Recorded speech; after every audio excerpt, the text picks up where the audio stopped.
Okay, ladies and gentlemen, how are you? So we have to be very, very happy, very, very lucky to have Mr. Amine Bellajdel, one of the former OK students, maybe one of the very first generation. We're so happy to have him here with us.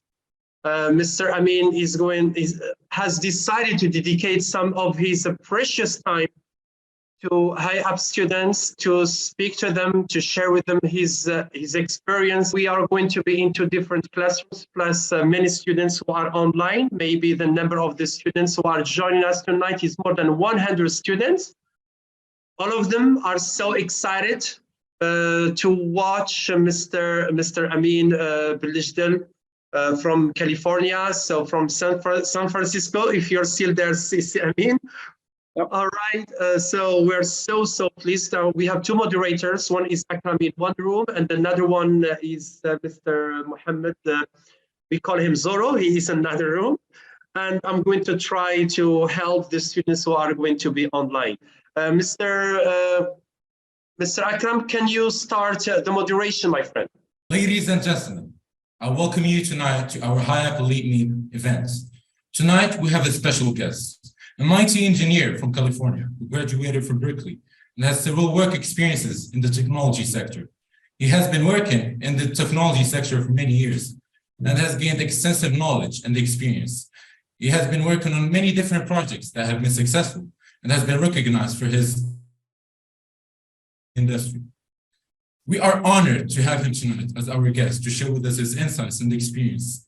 Please join me in welcoming Mr. Amine Bellajdel. Thank you. Thank you.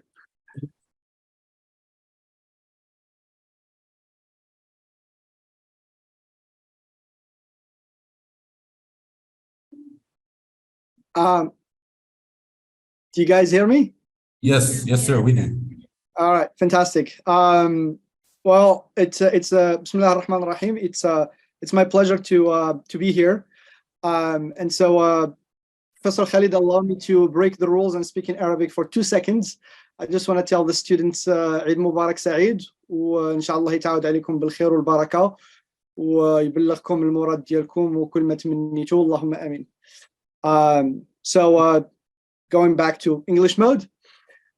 So I'm actually really amazed and honored to be like with this group of students, knowing that actually it's like 10:30 p.m. in Morocco and you're still in class.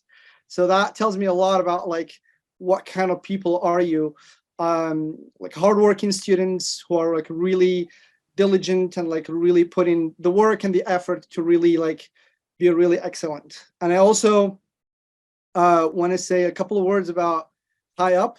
It didn't used to be called High Up when I was there. It was a long time ago. You should consider yourself very lucky to have a professor like Khalid that can guide you and show you the way and like help you like navigate a very difficult very difficult educational world, and also like show you things that I can tell you probably 99% of the people your age in Morocco don't usually see.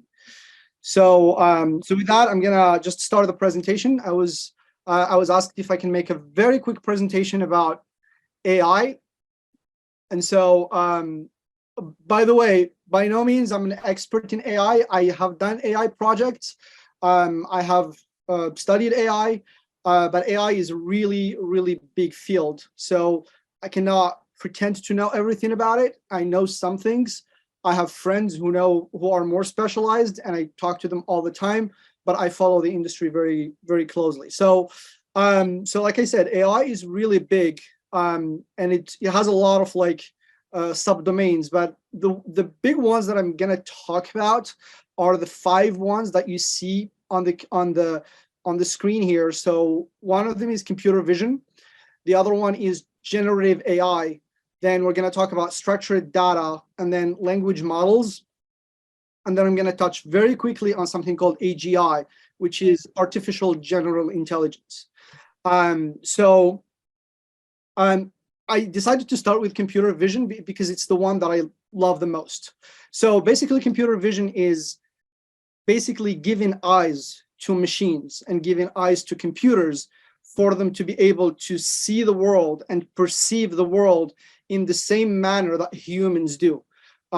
So the examples that we have for computer vision, and I'm sure like the young people you are, face recognition, which is actually the Snapchat like filters, those are like all AI, because they have to recognize your face and decide where your face boundaries are, and then they put a filter on top of it.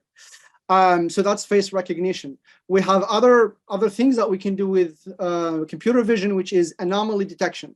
So they use it in farming to detect problems with fruit and vegetables on trees. They also use it for insurance companies when there is a collision between two cars to decide like the damage and how much it's going to cost to fix the car. It's also used for autonomous systems like self-driving cars, and also like autonomous drones that deliver packages on their own. So that's actually computer vision. The other field of AI is actually called language models, and these are like computer vision. It's about giving eyes to computers. This is about making computers understand human language, and the applications of language models are like translation. I'm pretty sure like most of them use like Google Translation. We have Google Assistant or like Siri. We have ChatGPT that we're going to talk about a lot today. And we also have like something called GitHub Copilot, which is actually something I use daily, which is an assistant that helps me when I'm coding. So Copilot actually knows what I'm thinking. I mean, it doesn't know what I'm thinking, but it thinks it knows what I'm thinking, and it completes what I'm typing. So that's language models. So the other type of AI is structured data. And actually, this is also something that you're using every day, and you have been using probably in the last 10 years, but you don't know. Like, for example, when you see ads on Google, that's all decided by AI because Google know a lot about you, and they give all your information to an AI, and AI decides, okay, this ad is best suited for this person. You have also the algorithm of TikTok. That's also AI to decide what video to show you next. And you have also recommendation systems. I don't know if you folks use Amazon. When you buy something, Amazon tells you, well, if you buy this, you probably you're gonna like this other product. And that's all artificial intelligence. And there are other models in structured data, like, for example, revenue prediction. Like companies, they use it to predict what the revenues are going to look like in the future based on historical data from the past. And so that's called structured data. And so the last type of AI I'm going to talk about, and this is probably the one that's getting a lot of attention these days because of ChatGPT and like something called stable diffusion. I don't know if you heard about it, but we can talk about it. But this is called generative AI. And so this is not AI receiving information and deciding like vision or like language, but this is more AI outputting and generating stuff, like generating art by getting like a text. You give it a text and it gives you like a picture that's actually that actually corresponds to the description of that text you gave it. So that's an example of visual art generation. And there are websites that you can try. There's one called Stable Diffusion is the most known one. I'm forgetting the other ones, but you can try it yourself. And you can have a lot of fun playing with it. There's also music generation. So there are AIs that can generate music. And actually you can go on YouTube and Google AI generated music, and you will find like probably like hundreds of thousands, if not millions of videos or like of music videos that's generated by AI. There is no human behind that music. It's completely done by AI. Also, ChatGPT actually falls also under generative AI as well as language models, because it falls under language models because it needs to understand what you're telling it. And then it falls under generative AI because it needs to generate a response. So that's why ChatGPT is getting a lot of attention, because it's really powerful, and it falls under a lot of categories of AI. And then also you have fake faces, deep fakes. So actually deep fakes is a type of video that can make anybody say anything, even if they didn't say it. And you can Google actually deepfake of Tom Cruise, and you will find a video that shows Tom Cruise talking, and it actually looks really realistic. But in reality, that's actually not Tom Cruise talking. Tom Cruise never said those things. That was actually an AI that generated a video of Tom Cruise and put words on his mouth. And actually, that's actually really something really dangerous, because you can make anybody say anything, and it's very difficult to verify whether that person said that thing or like just that's a fake video that's made by AI. And there are a lot of problems happening in the world right now because of that. And you see all these faces you see here, they're all fake. Those people don't exist. So there is no person with these faces. Like, this is AI that generated these faces, because it was able to see like millions and millions of faces, and was able to like kind of like know how a human face looks like and generate one. And actually, this is fascinating, but also kind of like scary and dangerous. And so the last AI I want to talk about, or the one before the last one, is artificial general intelligence. So what is this type of AI? So this is basically, there are some companies, and one of them is Google. When I was still working there, they started on this, and I attended some conferences where they talked about this. And the goal of the artificial general intelligence is basically to create an AI that's just like a human. It's just like can do anything that a human can do, including vision, speech, smelling, listening, and also like being able to have emotions, to like have love, to have like affection, empathy, and all those feelings that only humans usually know. As a Muslim, I don't believe they're going to be able to do that, just because that's the specialty of Allah. But because they don't believe in that, they're not Muslims, they can believe whatever they want, so they have the right to pursue this kind of like research.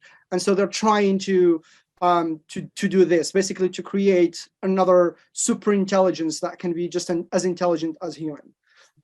So that's all about AI. That was a very, very condensed presentation. There are a lot of types of AIs we didn't talk about. Happy to continue the conversation after this session if you have any questions. If you need something specific, I'm happy to connect you with people who are specialized in all of these AI that I talked about. Yeah, so happy to answer any questions or hear your comments or your thoughts. I'm actually really curious to hear what you folks think about this. All right, thank you, Mr. Amine. So now I think we have some students who have some questions. The first student is going to be Nada. So first and foremost, before asking my question, I just want to say how grateful and glad we are to have you right here tonight. So my question is the following. It couldn't be denied that AI is going to take over the future of education, and it is going to shape the way we learn for sure by providing more virtual classrooms and new strategies of learning. But don't you think that students are not going to use these new tools the right way? And as well as, instead of just using AI to get more information and data, they would just rely and lean on it to do their homework and assignments. Yeah, the infamous question about, thank you for a question. It's actually really, it's actually a very deep question. So homework assignments and plagiarism and all those problems that you talked about, something that a lot of people are talking about right now. And actually, not only that, but there is a company that I saw about a week ago who is making an AI to detect if somebody used AI to do the assignment. But the question there was like, it was an ethical question, like, okay, so if this AI is telling the professor, this student used an AI to do the assignment, but that's not true. So we are trusting an algorithm to basically telling us who is cheating and who is not cheating. And actually that becomes like, again, when do we draw the line between trusting a computer or trusting an algorithm and saying, no, we're not going to trust the algorithm. We want a human being to decide on this thing. It's actually a really difficult question. I just don't have the answer for that. But to go backwards with your questions, I don't believe AI will completely replace humans in education, especially professors. I think AI is going to become a helper to help professors in doing their job, and probably help professors do their job faster. But I don't think they're going to be able to replace a professor. And here is why. So let's say a professor gives you an assignment due, let's say, tomorrow. And you come tomorrow, the day after, and you tell the professor, I'm sorry, I didn't do the assignment. I was sick, or like, God forbid, somebody from my family died, or like somebody from my family is sick. Well, a professor, because he's a human, or like he is or she is a human, they have empathy. And so they will understand that, okay, well, you had an unfortunate circumstance, you didn't do the assignment. It's okay, you can do it tomorrow, you can do it next week. I understand. And AI doesn't have that type of empathy. So you didn't do the assignment, you missed the deadlines, you get 0. That's it. Because it's an AI, it doesn't care, it doesn't understand, it doesn't have feelings. So I don't think an AI will replace humans in education. It's just like it's gonna become like a helper, just in like in a lot of fields. Does that answer your question, or did I miss something? Yes, thank you. Okay, okay, appreciate it. Thank you, Dr. Bellajdel, for giving us and dedicating your time for us to ask you questions. And my question is, in your opinion, how will AI and its applications help in education? And thank you. Thank you for a question. First of all, I'm not a doctor. I don't have a PhD, but appreciate that. So because that's an honor that you said doctor. I just wanted to mention that. So as I mentioned before, I think AI is going to help in education by becoming like an assistant. Like, for example, if you had to like research something for a very long time, probably you could use ChatGPT. Maybe, because I know it's still, when you ask ChatGPT, sometimes ChatGPT just like makes up stuff. And I'm happy to say why it makes up stuff. It doesn't, because it's not really intelligent. It's just like predicting what's the next word is going to be. So it's not really, it doesn't have like a brain like a human. So, but that being said, like, for example, if you're researching like something and you're trying to create a paper, instead of going and Googling something and looking through articles, Article 1, Article 2, and Article 3, and try to read everything and try to summarize everything to understand like the topic, well, now you can have like, for example, ChatGPT summarize the articles for you, and then you can read the summary instead of reading like a very big paper. However, I would caution against that now, because ChatGPT has been proven to make up stuff that's not entirely true. So that's why I think humans are always going to be needed to double check what ChatGPT or like Bard. I don't know if you heard about Bard. Did you hear about it? Yeah. So Bard, that's made by Google. You will always have to need humans to double check what these systems are coming up with. I honestly don't have a lot of experience in education. I've never been a professor or anything, so I don't really know about how AI is really going to affect education, because a lot of times technologies come out and they change industries in ways that we never thought about in the past. But like, for example, one way that I could see probably education changing things is, AI changing things in education is that, let's assume, like, for example, I want to make a video tutorial about something. Now there are companies working on text to video. So you give a text to an AI, and the AI will understand that text and will make a video for you. So instead of like hiring a bunch of animators and people to make a small video tutorial for you, you can just like give a script to an AI, and that AI will make that video tutorial for you. And so that actually is going to speed up education.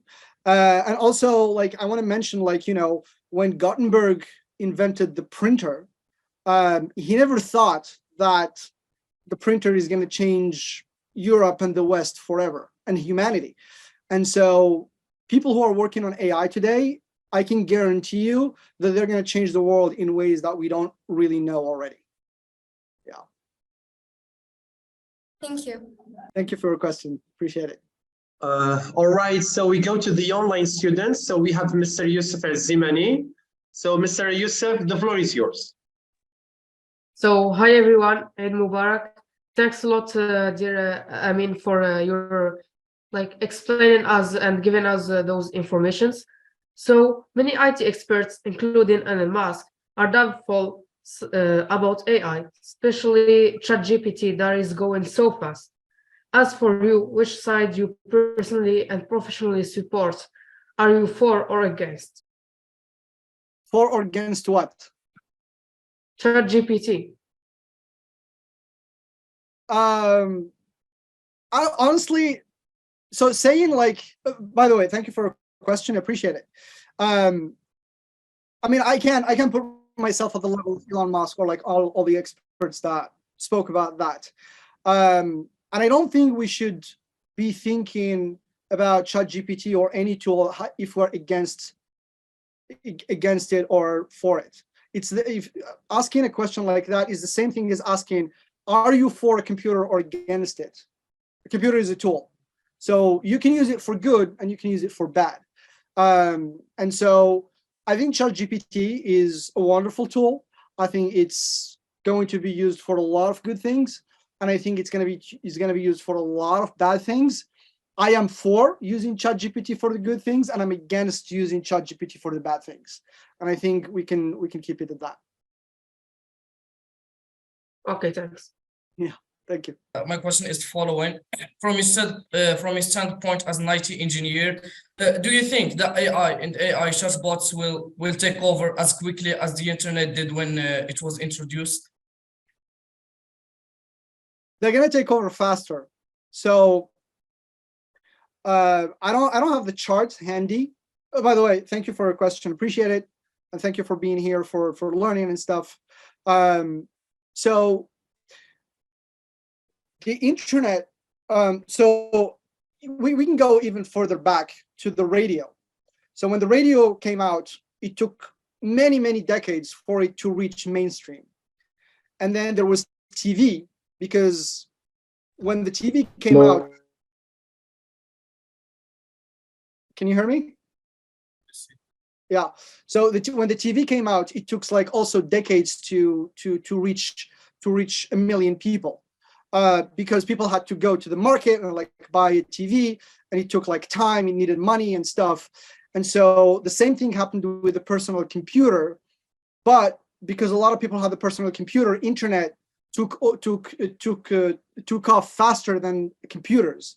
But then Google took off faster than the internet, because everybody had the internet, or like a lot of people. And then Facebook took off faster than Google. And then, you know, Instagram took over faster than Facebook. But now AI is gonna take off much faster than the internet, because everybody has a computer, everybody has access to the internet. So it's not, the barrier to getting chatbots or like talking to them is very low. You just have to open an app or like open a website and you're talking to an AI. And actually, if you look at ChatGPT, I think they reached 5 million users in 24 hours, I believe, something like that. So it was actually the fastest 5 million users in history. So yeah, it's gonna take off faster. I wouldn't say it's gonna take over because I don't think ChatGPT is that intelligent to take over humans, but it's gonna take off very fast. Thank you. Okay, so we move to the online class. We invite Mr. Rabhi to intervene. Mr. Rabhi, the floor is yours. Okay, so first I want to thank you very, very much for being here with us and sharing your precious information. By the way, I appreciate your perspective and the way you were explaining different type of AI. Okay, so as all of us heard, that there are many experts and people like they are saying that in over the years AI will manipulate and will like dominate HI. Okay, so I'm interested in knowing your opinion about that point as an expert. And thank you. Thank you for your question. So let me make sure I understand the question correctly. You said you're talking about AI manipulating humans? That's it. I'm speaking like a bit about intersection between HI and AI, like competition, if you can say. What do you mean by HI? Human intelligence. Human intelligence. Okay. Human intelligence and AI. The interaction or the interface? Interaction. You can say. You can understand in different ways. So first of all, let me take a step back and tell you what ChatGPT is. And again, I'm gonna break the rule one more time, Mr. Khalid, and I promise you that's the last time. I'm gonna say it in Arabic. لكن ما كان نقوله بالعربية حافظ ما فهم. So ChatGPT, it's just like it was trained on millions and millions and millions of articles, and it sees how the articles are written. And now ChatGPT, by seeing all these millions of articles, when it starts talking, it starts with let's say the 3 first words, and then it tries to see what's the probability of the next word is, and it just give you the next word. And then now based on the 4 words, what's the probability of the next word and the next word and the next word, and it just comes up with a sentence. And that's why when ChatGPT was given some mathematical problems, it got them all wrong because it was just saying nonsense. And there are videos on YouTube that show that actually. So ChatGPT is really not an intelligence. It's just like a system that kind of saw all the way that humans talk, and now we learn to talk like them. It's a parrot. It's basically a parrot, a very big parrot that actually was trained on millions of articles. And by the way, for just for information, it takes about $2 million to train ChatGPT because they need a lot of computers to just read all the text in the internet. And so $2 million to train every version of ChatGPT because they use thousands of computers and they spend about $2 million on electricity. And so it's I don't think it takes $2 million to raise a human being to do the same thing that ChatGPT is doing. I mean, I didn't cost $2 million to my parents for sure. I don't think it's very rare for a human to cost $2 million to raise. So so ChatGPT, I don't think it has that ability to really manipulate humans to do something wrong. Now, what could manipulate humans is humans using ChatGPT in the wrong way. For example, asking ChatGPT to make up, I will ask ChatGPT, for example, to make up a fake story about a politician. And then I will take that story and I will go to a website and I will post it as this is news. And then at that point, I'm not saying I'm going to do it because that's illegal, but I'm just saying what people could do. And that point, the manipulation is not ChatGPT who is doing the manipulation, it's humans using ChatGPT in the wrong way. And actually, a lot of politicians in the United States are actually really really worried about this scenario of like people using ChatGPT to create a lot of misinformation. Hello, thanks, Mr. Amine, for your presentation. My question is, there are plenty of administrations and offices that are using the chatbot to reply on calls. So in your personal experience, what are the limitations of this experience? Thank you. So every time I talk to a chatbot in customer service, is that what you're talking about, right? Yes. Yeah. So every time I talk to a chatbot in customer service, and they do it a lot in America to reduce costs so that they don't have to hire a lot of people. The chatbot is like, hi, how can I help you? I was like, I would like to talk to a representative. I was like, yeah, but like, how about this and that? I was like, yeah, that's amazing. Can I talk to a representative? And I insist until I talk to a representative. And the reason why I don't like chatbots for customer service, makes this just me, is because if I thought that the information I'm looking for could be given by an automated system, I would have gone to the website of the company to find that information. So if I didn't go to the website of the company, or maybe I went and I didn't find that information, I usually don't believe that a chatbot is going to be able to give me that answer. And a lot of times, like for example, when you call like let's say a bank, and the chatbot is talking to you, well, I mean, does the chatbot has access to my bank account? And if it does, well, that's concerning. I mean, maybe like the chatbot could be fooled by somebody else by impersonating me, and then the chatbot is just like giving him my banking information. So I mean, I know they do like safeguards and stuff, but usually I totally dislike, do not use the word hate, dislike the chatbots in customer service. But I also understand that a lot of companies are trying to cut cost. But also, honestly, and I know this is going to get us like into political things, but I think the problem here is like Wall Street, because they want companies to save costs. And then when they want to save costs, they have to cut corners. And then to cut corners, they lay off customer service people and they replace them with a chatbot. I think there's just so much that the chatbot can do in customer service. They can probably answer like very simple questions, but then a representative is always the best way. Thank you. Yeah. Does that answer your question? Yeah. Okay.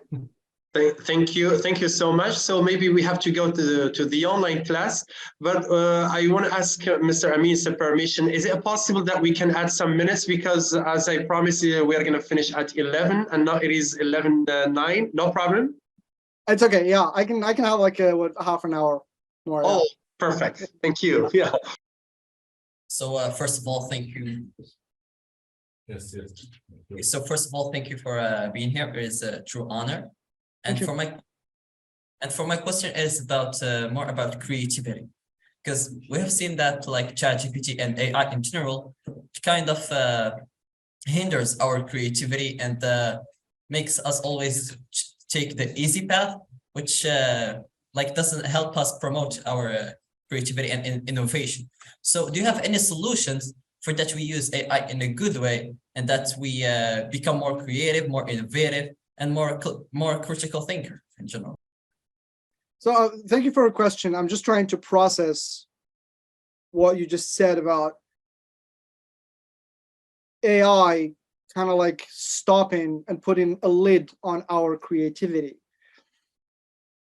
So let me ask you a question back. Do you mean creativity in arts, or do you mean human creativity in general? Well, I mean human creativity in general, because like more about what is about problem solving, how to find solutions, how to create like some projects, etc. Okay, yeah. So you're talking about creativity in general, not creativity in art. I think the short answer is no. I mean, AI is not going to take over or like I don't think I need a solution, or like I need to propose a solution. And even if a solution is needed, probably like a lot of scholars will have to discuss it. These kind of things cannot be like proposed by like one person, no matter how smart they are. So a lot of times creativity requires human interaction with other humans. Like for example, to do a big project, like an IT project, you need somebody who's called like a product manager, and you need multiple engineers, you need a project manager, you need probably some cloud engineers, and so they all together work as one machine to basically come up with a solution, and they complement each other. So AI so far, because we don't have what I mentioned earlier, which is artificial general intelligence. Right now, all the AI systems that we have, they are called narrow AI. So they basically only know how to do one thing. They know how to do vision, or they know how to do translation. So they cannot think outside the box and like really come up with new things. I'm just going to give you a simple example. Sometimes when I'm working a lot and I forget to go to the grocery store, and I don't have like enough ingredients here, and I want to make something, I just come up with the craziest like meal recipes you can imagine. Like, yeah, I'm not going to share it here because probably you're not going to be interested. But so when I asked like ChatGPT to give me recipe ideas, I think the answer was pretty shallow. It was not really that interesting. And this is actually a very narrow problem. Like, imagine if I asked ChatGPT to come up with an exotic restaurant idea, not just one meal or like one recipe. I don't think ChatGPT will be able to do that. Or maybe ChatGPT will just tell me anything that I can find online in the internet. So like I said, ChatGPT, half of them فهمش. So he's just going to tell you what's already out there. And human creativity, that's more complex. Unless we get to AGI, which I don't think we'll get there ever. I don't think we'll have a problem of creativity. We'll always need humans for creativity. Thank you. So first of all, I want to thank Mr. Bellajdel for being here with us tonight and sharing your knowledge with us. So I just have a question, since we all know every time we're scrolling through the internet and we keep talking to some people next to us about a certain thing we want, or just, I don't know, we're talking, if I want to buy, I don't know, a product, and then when I open my social media, that product pops up. I was just wondering if that is considered artificial intelligence, and if it is, does it like have full access to our private informations or not?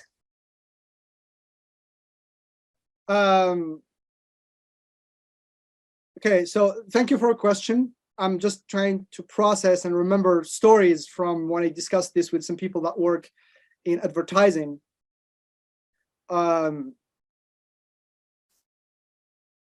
So usually when you talk to someone about a product and it pops up, it's rare that actually that product popped up is an ad because of the conversation with that person.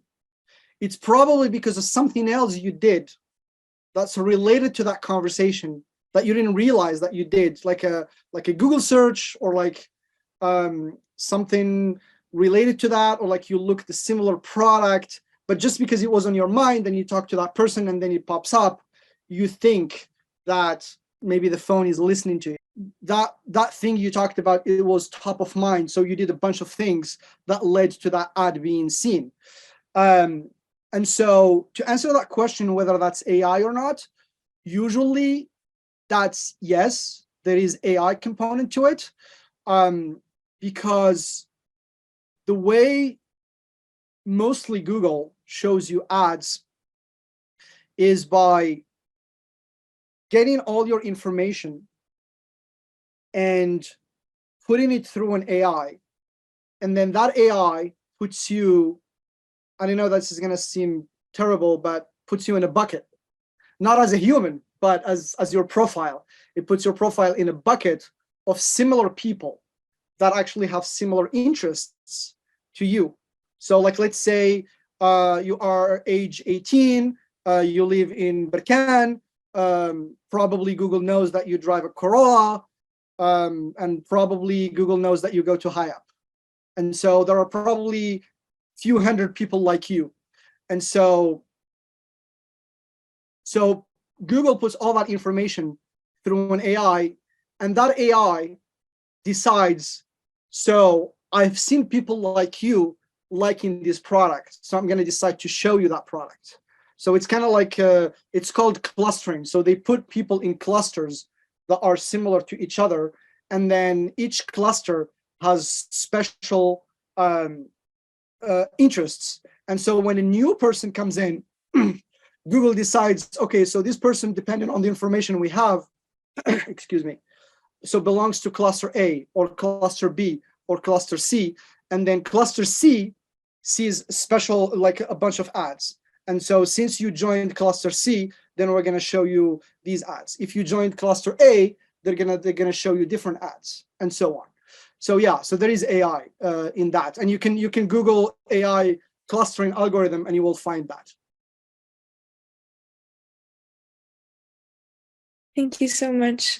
Of course. And now you're in Tangier, so you'll probably see different ads from if you were in Berkane.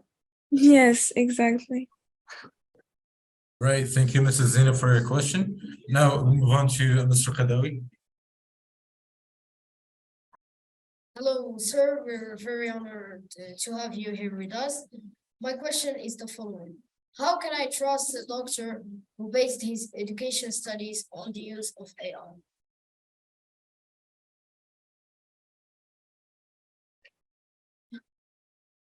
Oh yeah, very philosophical, very deep. So it's really heartwarming to see, like, it's an ethical question. I think another question that could be asked is, who allowed this doctor to get their degree using AI? So I think that's a much deeper problem before even we get to you trusting a doctor that uses AI. And honestly, I don't know the answer to that. And I really hope you never have to do that, because that will be like just a terrible thing. Thank you very much, Mr. Si Mohammed. So we have to go to the online class, and maybe you are going to travel to France to go to Reims, where we are going to find my daughter there. So the floor is yours. Hi. So first, I'd like to thank you for being here with us today, because the presentation was really interesting. So I think that it's definitely true that while artificial intelligence has the potential to bring out all of these positive changes, it is also viewed by some as a threat because of these different reasons, such as the job displacement, the security risks, and the list goes on. And I think that nowadays, many people are kind of afraid of what might happen in the future because the evolution is so fast. And I want to talk about collaboration and knowledge sharing, because I think that they are the most important critical components of success in a business. But I also think that the increasing use of the artificial intelligence in a business processes can sometimes present a real obstacle to collaboration knowledge sharing. And for so many people, it is kind of considered as a black box technology, in the sense where its decision-making processes are not always transparent and easily understood. And sometimes I would say the employees kind of have this constraint and feel that their contributions are not much valued or needed, because the artificial intelligence kind of takes this step to be a real replacement for human expertise and decision-making. So actually, I have two questions. So the first one is, how can we foster collaboration and knowledge sharing within the artificial intelligence community, and particularly with regards to addressing the ethical and societal concerns associated with artificial intelligence? And the second one is, how do you think artificial intelligence will impact the job market in the coming years, and what steps maybe can we take to mitigate any negative effects? Wow, that's very vocalites. I can tell like she have been studying English forever. Thank you, Bara. Thank you for your question. I really appreciate it. That's actually really a lot of loaded context and like very heavy questions. So let me rephrase the two questions. The first question is like, how can we encourage collaboration among the AI community to share information, right?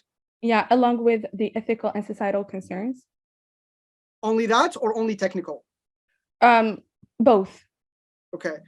And the second question was how about job displacement and what's going to happen? Yeah, how can it impact the job market in the coming years, and what can we do to kind of mitigate any negative effects that are going to come along with that? Okay. So the first question is very, very deep. And so I think we cannot answer that question without mentioning something that's happening between the United States and China. I don't know if you saw that United States put sanctions on any country or any company that wants to export to China any technology that will be used to make microchips that enters in the process of training AI systems. And so I think collaboration in the AI world is going to end up being like the internet. So we have two internets in the world, actually. So we have the internet of the West, which is the American internet, the European internet that we all use, and also Morocco falls underneath it. And so this is what we call the internet. But there is another internet that you folks probably don't know about, which is the Chinese internet, which is completely separated from the world. And they have something called the Great Wall. And then there are, like, YouTube is not accessible in China. Facebook is not allowed in China. Even TikTok, which is a Chinese company, is not allowed in China.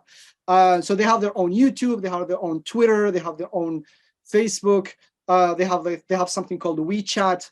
So I think the same thing is going to happen in AI. So no matter how we try to convince people to share information and like talk about like ethics and all that stuff, I think we're going to end up in two camps. One is the China camp for artificial intelligence, and one is the United States camp. And I don't think these two camps are going to be able to share a lot of information about AI, because AI is becoming a matter of who is better in the economy, who is better in the military, who is better in education. So it's every part of these two worlds is going to want to be better, and so they're not going to share a lot of information with each other, and we're already seeing it. So it's going to be very difficult, but there is going to be a lot of sharing within these two communities. So like research AI in Europe and United States and Africa, they're going to share with each other, but they're not going to share with China. And maybe China with North Korea and maybe some other countries, they will share AI information with each other, but not with the US. Unfortunately, this is the reality we're going to. And this is a political question. I can't say how we can solve it, because this is politicians making these decisions. Because Biden just decided, okay, we're going to ban exports to China of anything that has to do with advanced AI. So that's about collaboration. So about job displacement, I wouldn't worry too much about it, because a lot of people, when new technologies comes out, so like, for example, let's take the example of a tractor. So when the tractor, which is بالعربية التركتور, that we use in farming, so when the tractor came out, a lot of people said like, oh, well, I mean, we're not going to need farmers anymore. Or like, if we need like 10 farmers, we're going to need only one farmer, because the tractor is going to do the work of 10 people. Sure. I mean, yeah, we, like, a lot of farmers probably lost their jobs, but you have to remember that also that industry created a lot of mechanics that fix the tractors. And those mechanical jobs, they didn't existed in the past. So AI probably is going to cause a lot of jobs to disappear.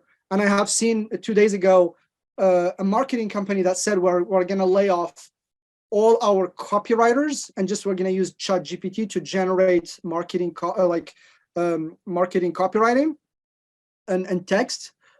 But I assure you, ChatGPT and other AI systems are going to create a lot of other jobs. Like, for example, there are people who are used to train AIs. An AI needs something that a human does to learn from a human. So there are a lot of people that are going to help train the AIs. You have a lot of developers that are going to be developing AIs. And there are other jobs that I don't know about and you don't know about that are going to appear in the next few years. For example, I can easily see somebody like that really masters ChatGPT and they become a ChatGPT consultant.